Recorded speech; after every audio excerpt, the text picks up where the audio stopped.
ಇನ್ನು ಮುಂದೆ ಡ್ರೈವರ್ ಹಿಂದಿನ ಸೀಟಿಗಾಗಿ ಹೆಣ್ಣುಮಕ್ಕಳು ಹೊಡೆದಾಟ ಮಾಡ್ಕೋಬೇಡಿ.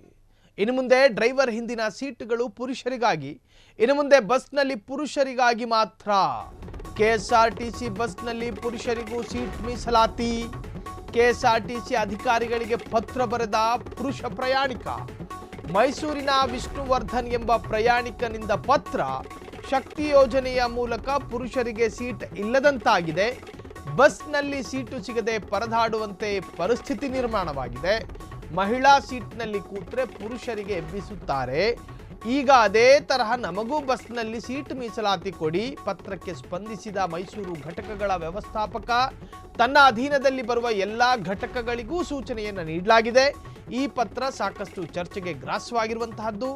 ಪುರುಷರಿಗೆ ಮೀಸಲು ಸೀಟು ಎಲ್ಲಿದೆ ಎಂಬುದನ್ನು ಅಧಿಕಾರಿಗಳು ತೋರಿಸಿಕೊಡಬೇಕೆಂದು ಪುರುಷ ಪ್ರಯಾಣಿಕರಿಂದ ಆಗ್ರಹ ವ್ಯಕ್ತವಾಗಿದೆ. ಇದು ಸಾಕಷ್ಟು ಜನರ ಮನಸ್ಸಲ್ಲಿತ್ತು ಈ ಥರ ಪತ್ರ ಬರಿಬೇಕು ಅಂತ. ಯಾರು ಮನಸ್ಸು ಮಾಡಿರಲಿಲ್ಲ. ಪಾಪ ವಿಷ್ಣುವರ್ಧನ್ ಮನಸ್ಸು ಮಾಡ್ದ. ಬಸ್ಗಳಲ್ಲಿ ಹತ್ತಿದ್ರೆ ಸಾಕು, ಚಾಲಕನ ಹಿಂದಿನ 4 ಸೀಟುಗಳು ಮಹಿಳೆಯರಿಗೆ ಮೀಸಲು ಅಂತ ಒಂದು 4 ಸೀಟು, ಉಳಿದಂತೆ 2 ಸೀಟು ಹಿರಿಯ ನಾಗರಿಕರಿಗೆ 2 ಸೀಟು ಮೀಸಲು ಅಂತ ಹಿರಿಯ ನಾಗರಿಕರಿಗೆ. ಇನ್ನು ವಿಶೇಷ ವಿಕಲಚೇತನರಿಗೆ, ಹ್ಯಾಂಡಿಕ್ಯಾಪ್ ಅವರಿಗೂ ಕೂಡ ರಿಸರ್ವ್ ಆಗಿರುತ್ತೆ. ಇನ್ನಲ್ಲಿ ಬರುವಂತಹ ಗಂಡಸರಿಗೆ ಯಾವ ಸೀಟ್ ಪುಣ್ಯಾತ್ಮರ ಅಂತ ಕೇಳಕ್ಕೆ ಹೋದ್ರೆ ಎಲ್ಲೂ ಕೂಡ ಬರ್ದಿರಲ್ಲ, ಜನರಲ್. ಸೊ ಹಾಗಾಗಿ ಈ ಪುರುಷ ಪ್ರಯಾಣಿಕರು ತಬ್ಬಿಬ್ಬಾಗ್ತಾರೆ ಬಸ್ನಲ್ಲಿ. ಏನೋ ಕೈಕಾಲು ನೋವಾಗ್ತಾ ಇದೆ, ಸ್ವಲ್ಪ ತಿಂಗ್ ಕೂತ್ಕೊಳ್ಳೋಣ ಅಂತೇಳಿ ಕೂತ್ರು ಕೂಡ ಬರ್ತಾರೆ ಸೀರೆ ಹಾಕ್ಕೊಂಡವರು. ಎದ್ದೇಳಿ ಅಂತಾರೆ. ಸೊ ಹಾಗಾಗಿ ಪುರುಷರಿಗೂ ಕೂಡ ರಿಸರ್ವೇಷನ್ ಕೊಡಿ. ಇದು ಎಲೆಕ್ಷನ್ ಸಂದರ್ಭದಲ್ಲಿ ನನಗೆ ಆ ಕ್ಷೇತ್ರದಲ್ಲಿ ರಿಸರ್ವೇಷನ್ ಬೇಕು ಅನ್ನೋ ಥರ ಆಯಿತು. ಇದು ಬಸ್ನಲ್ಲೂ ಕೂಡ ಈಗ ಮೀಸಲಾತಿ ಕೇಳುವಂಥ ಪರಿಸ್ಥಿತಿ ಬಂದಿದೆ.